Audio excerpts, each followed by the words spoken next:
ఒకానొక రోజున ఒక పెద్ద సముద్రముపై ఒక పడవ వెళతా ఉంది, ప్రయాణిస్తూ ఉంది. ఆ పడవలో ప్రయాణికులు సముద్రం నడిబొడ్డుకి వెళ్ళిపోయారు. అక్కడ ముందుకు వెళ్ళడానికి కావలసిన సామాగ్రి వాళ్ళ దగ్గర లేదు. గాలి వస్తే గాలితో పాటు వెళ్ళాలని ఆలోచిస్తున్నారు. కానీ ఎటువంటి గాలి అది ఎటు వేయటం లేదు. సముద్రం మధ్యలో ఉండిపోయారు. తెచ్చుకున్నటువంటి ఆహార పదార్థాలు అయిపోయాయి. ముఖ్యంగా మంచినీరు అయిపోయింది. దాహంతో వాళ్ళందరూ కూడా అల్లాడుతున్నారు. దాహం దాహం అంటూ ఉన్నారు, కానీ త్రాగడానికి నీరు లేదు. ఇంతలో 1-2 రోజులు అయిన తర్వాత ఒక స్టీమ్ బోట్ అటు నుంచి వస్తూ ఉంది.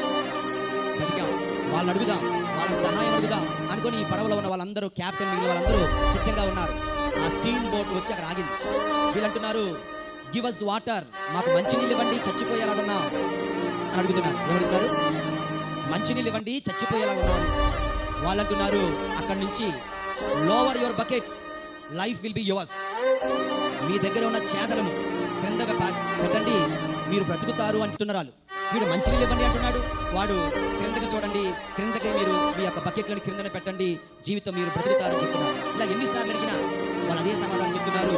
ఈ క్యాప్టెన్ కోపం వచ్చేసి, ఎందుకంటే సముద్రంలో అంతా ఉప్పు నీరు తాగమంటాడేంటి వీడు అనుకొని కోపంతో రగిలిపోతున్నాడు. అంతలో వాళ్ళు చెప్పేసి వెళ్ళిపోయారు. వీడు మాత్రం ఈ క్యాప్టెన్ ఆయన చెప్పిన మాట వినలే. కానీ ఆ బోట్ రోజు క్లీన్ చేసే ఒక క్లీనర్ వాళ్ళు చెప్పారంటే ఏదో అర్థం ఉన్నది అనుకుని ఎవరో చూడలేనప్పుడు ఎవరికి తెలియకుండా ఒక బకెట్ కిందన వేసి ఆ నీరు పైకి తోడి త్రాగడం మొదలుపెట్టారు. త్రాగితే అది అద్భుతం ఏమిటంటే, దేవుని యందు ప్రియులారా, ఆ నీరు తీయగా ఉందంట, స్వచ్ఛమైన నీరుగా ఉందంట.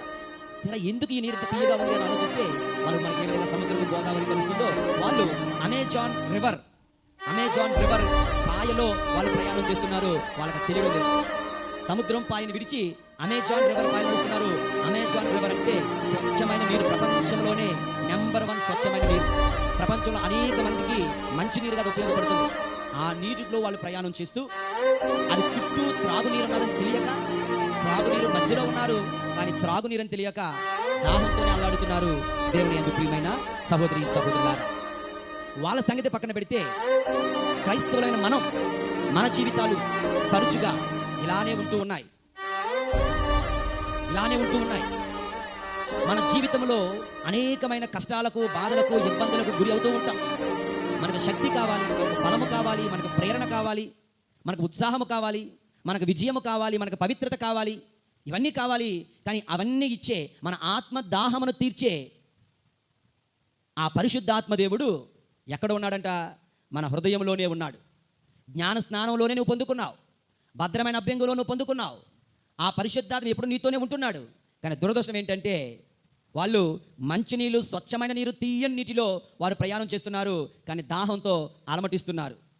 పరిశుద్ధాత్మ దేవుడు నిత్యము నిరంతరము మనతోనే ఉంటున్నాడు, కానీ మనము ఆయనను గుర్తించలేకున్నాం, మనం ఆయనను తెలుసుకోలేకుండా ఉన్నాం.